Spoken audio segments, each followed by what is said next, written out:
ipapakita na natin yung karugtong ng the opening time. Ito yung part 3 na kung natatandaan nyo, yung sulungan sa gitna at saka sa tumabi. Ito na yung karugtong, part 3. Babati muna ako mga kadama ha, sa lahat ng damador dyan sa parte ng Kabisayaan. Mabuhay kayo dyan. Sa Luzon, mga damador dyan, mabuhay din kayo. At sa Mindanao, mabuhay kayo. Mga kadama, uumpisahan na natin. Kung natatandaan nyo yung nakaraan na tirahan, ito yun eh. No? Ayan, gumanon siya. Nubo ako. Dahil yun ang best move. Gumanon siya, gumanon ako. Gumanon siya, gumanon ako. Gumanon siya, gumanon ako. Ito mga kadama ang itinira sa part 1. Pero mga kadama, sa part 2, ito naman ang itinira. Ngayon mga kadama, kung hindi naman siya gumanon, at hindi rin gumanon, ito ang itinira. Diyan, sa pagkakataon na yan, may magagawa pa rin tayong tira na makakabuti para sa puti. Pag gumanon siya, binigyan tayo ng pagkakataon na pumasok doon. Doon tayo titira kaysa maipit. Kaya ginanon niya naman, dahil kakainin tayo, bumaba tayo doon. Tumira siya dito, tumira ako dito. Tumira siya doon, tumira ako dito. Tumira siya dito, tumira ako dito. Binawalan na ngayon pumunta rito. Dahil pag tumira dito mga kadama, simplify na lang, lalansihin ko na, papakain ko to, at saka susubuan ko dito. Kaya sa makatuwid, ito ang tinira ng ng itim. Yan. Ito mga kadama, isa lang ang magandang tira natin. Hindi maganda to. Hindi maganda rin to. Ito yung magandang tira natin. Diyan mga kadama, sa karanasan ko ng labanan na to, ito ang nakikita kong perfect na tabla para sa puti. Ngayon, maliban dito sa tinira ko, kapag hindi ginanito ng itim, marami na siyang pagdadaan ng talo. Ito lang ang perfect na tabla. Dalawahin tayo. Pero kapag lumagpas ito, mahihirapan na siya. Pag umikot niya yung tirahan dito. O, papakita ko muna yung perfect na tabla nito ha. Isinubo dito. Sinasabi ko na nga, dadalawahin tayo. Yan lang ang perfect na tabla. Kakain naman tayo rito. Iipitin niya tayo dito. Natural, kitang-kita na yung mga timingan. Nakaposisyon na siya. Marami na siyang tiyempo. Kumbaga sa alimasag, yung mga galamay nakakalat na. Kaya dyan sa pagkakataon na yan, ito ang ititira natin.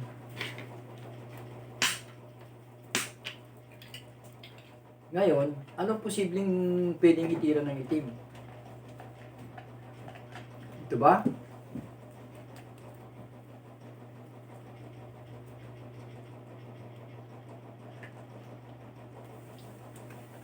O ito ba? O, tignan muna natin dito ha, mga kadama ha. Ito ang tinira. Ngayon, maaagaw pa natin yung dibalde natin mga kadama. kapag kaganyan ang posisyon. Mga kadama, ito yung nga sinasabi kong perfect na tabla. Kapag ginanyan tayo, igaganon lang natin, no? Siyempre, pinag-usapan natin dito, mayroong maraming kain. Obligado siya kumain ng dalawa. At ako naman, kakain ng isa. Kakain pa rin siya ng isa. Ngayon, nagkaroon na ng pagkakataon, balanse siya. Kumain siya rito, at kumain tayo doon. Di baldi tayo ng isa, pero nakaabang na tayo, papunta na sa damahan. Pabayaan niya ba tayong makadama? Sa makatuwid, ang ginawa niya, perfect nga ang tabla natin eh. Oh. Sinubo niya ron, bigay dito. O kumain man dito, o kumain man doon, tabla na yan. Kumain dyan, gumanon tayo, binigay, at saka gumanon. So, tabla talaga yon mga kadama.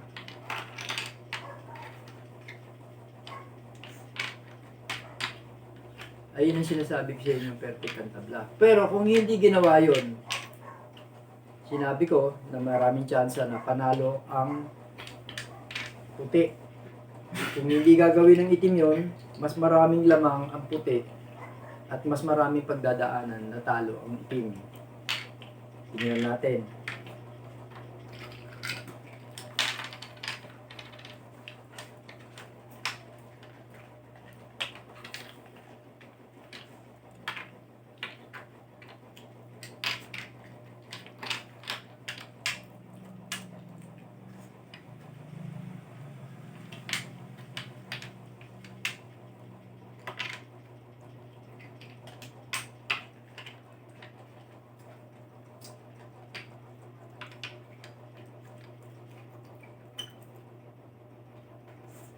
Okay na yung posisyon, Pia.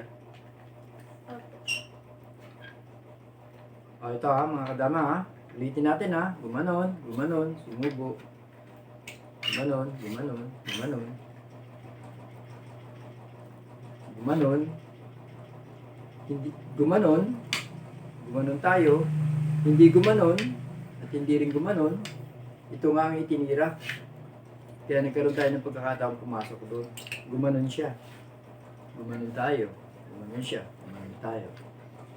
Gumanon siya. Gumanon tayo. Gumanon siya. Gumanon tayo.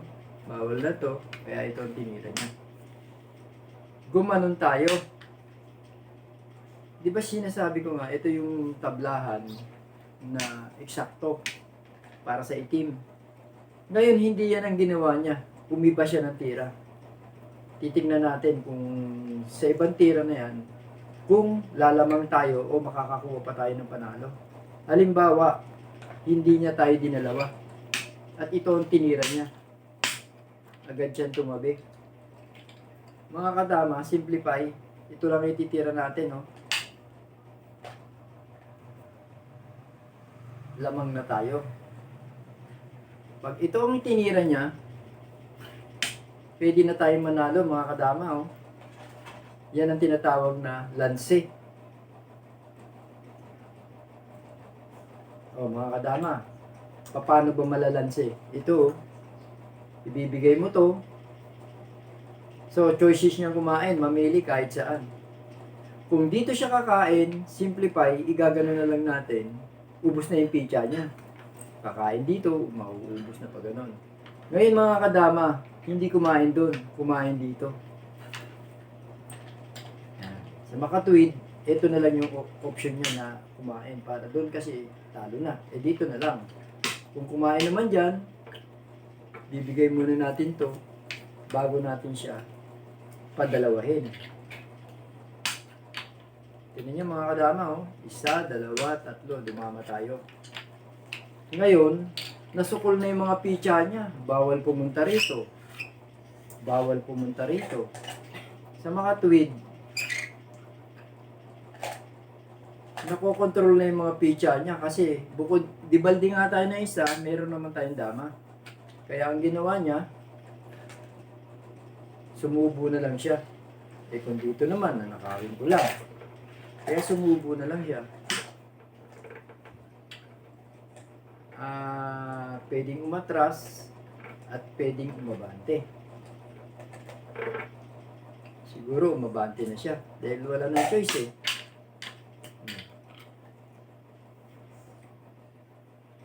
Dito mga kadama, nanakawin mo lang, oh. Simplify na. Wala na siyang sasabayan. Siyempre, automatic, iilag siya, babalik tayo dun. Wala na naman siyang uling tira, puro kain lahat. Ito lang, bukod tamik. Pag tira niya dito, tatiming lang natin dito, mga kadama. Pagbaba niya rito, pwede na natin siksikan dito, masasayang. Sa makatuwid kadama, tama yung sinasabi na pag tumira ng iba, posibleng matalo. Natalo nga. Tignan pa rin natin sa ibang variation.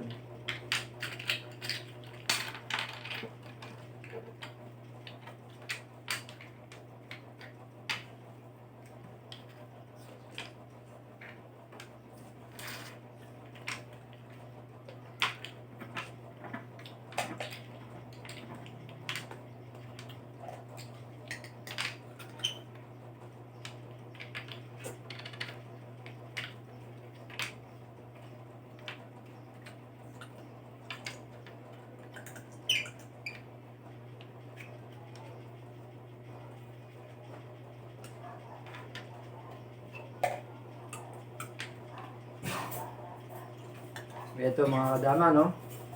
Ulitin ko lang. Gumanon, gumanon, gumanon. Gumanon, gumanon, gumanon.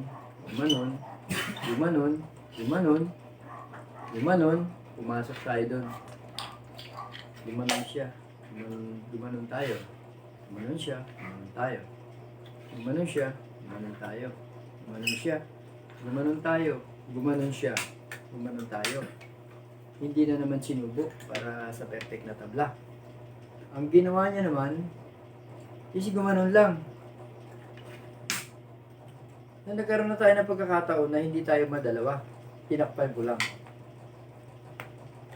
Ngayon, isa lang ang option niya. Ito lang ang paraan niya para sumubo.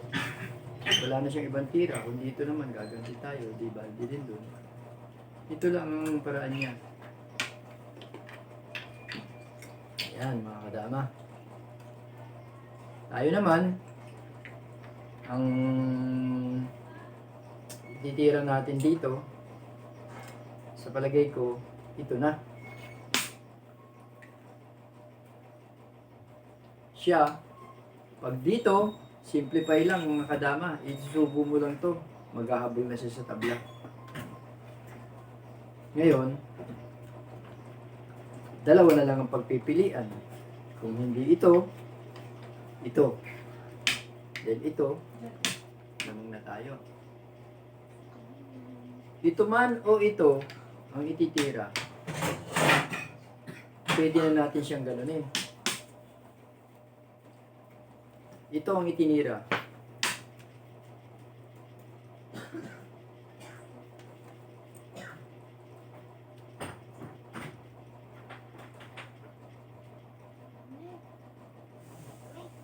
Ginano natin.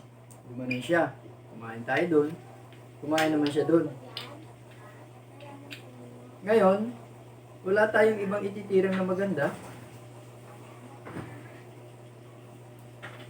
Hindi rin naman maganda to. Kasi ito, makakabuelo bumalik.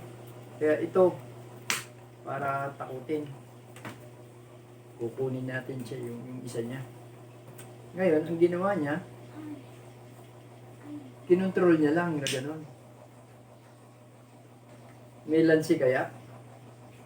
Kung halimbawang ninakaw natin, tatatlo tayo. Anong gagawin niya? Aapatin niya tayo. Pero, wala naman siyang tira.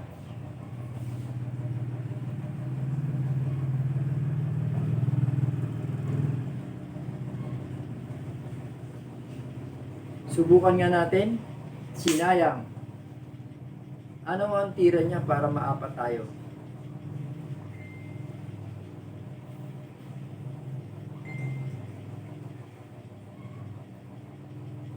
Kung hindi tumakip, ano ba? Sumabay. Tatatlo tayo eh. Dadalawang muna siya eh. Dahil nakabara, hindi naman siya makaapat. May pitcha dito. So makatuwid, dadalawa siya. Nakabang yung isang pitya, sasaluhin lang natin doon, matatalo na siya. So sa makatuwid, hindi niya pwedeng isabay. Eh kung dito naman isabay, tatatlo tayo, kakain siya ng 3 rin, o 4. Pagkain niya ng 4, kakain din tayo ng 2. Lamang pa tayo ng 1. 5 ang kinain natin sa kanya, 4 ang kinain sa atin. Hindi naman pwede rito. Ang kain natin mas marami. So makatuwid, tumakip. Yan mga kadama, tumakip. Tayo, pwede ba tayong gumanon? O gumanon? O kaya gumanon? Dito mga kadama, bawal to. Kasi nakikita natin na pwede tayong ganun eh. Pagkain natin balik, malalansi tayo. So mga kadama, timing na lang. Pero sa posisyon, hindi na tayo pwedeng malamangan. Ingat na lang. Ito ngayon ang ititira natin. Siya, marami siyang tira. Pwedeng matras, pwedeng pumunta rito. Diyan mga kadama, titignan natin kung nakakalamang pa ba tayo. Dahil sinabi ko nga, na maliban doon sa perfect na tabla, marami na tayong lamang pag hindi ginawa yun. Dito, anong posibleng ititira niya? Kung babalik siya, dito siya pupunta, isisingit tayo doon. May iipit na siya, sisingit tayo doon. Sa makatuwid, anong gagawin niya posible? Iiwas lang siya. Kakain, babalik. Kontra-tiyempo, lamang na naman tayo sa posisyon. Dito, pwede na tayong manalo na naman. Bawal to. Lamang tayo doon. Kung ito naman, nanakaw tayo uli, tapos nanakawin na, puposisyon na naman natin dito. O sige, ninakaw.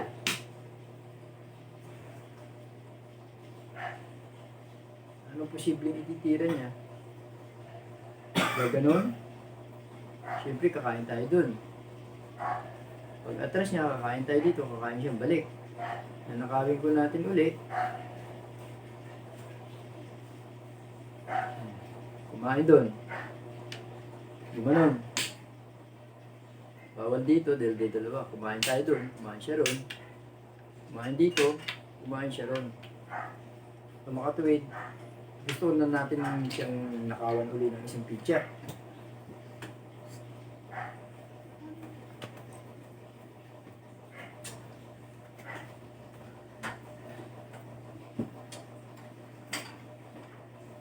Ngayon, gumanon.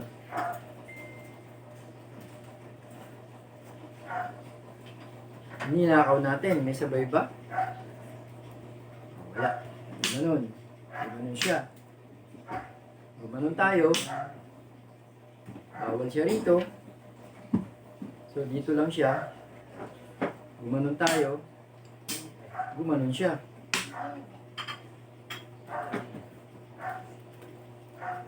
Gumanon tayo. Gumanon siya.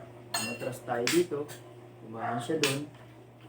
Siguro, lamang na tayo dito, mga kadama. Gaganunin lang. Pag tiyempo niya ron, gaganon tayo. Pag tira niya dito, gaganon tayo. So mga kadama, nagtama nga yung sinabi nung puti na pag lumampas yung perfect na tabla, lamang na tayo sa lahat ng bagay. Oh, mga kadama, nakita na natin itong magandang tirahan na to. Pwede natin gawin sa laban to kung sakaling mapunta dyan. Kaya mga kadama, nakapag-ambag na naman ako ng muli ng maliit na karunungan at kaalaman tungkol sa larong dama. Huwag lang yung kalilimutan subaybayan ang programa na to, The Secret Victory in Dama Game. Sa muli, mga kadama, see you soon.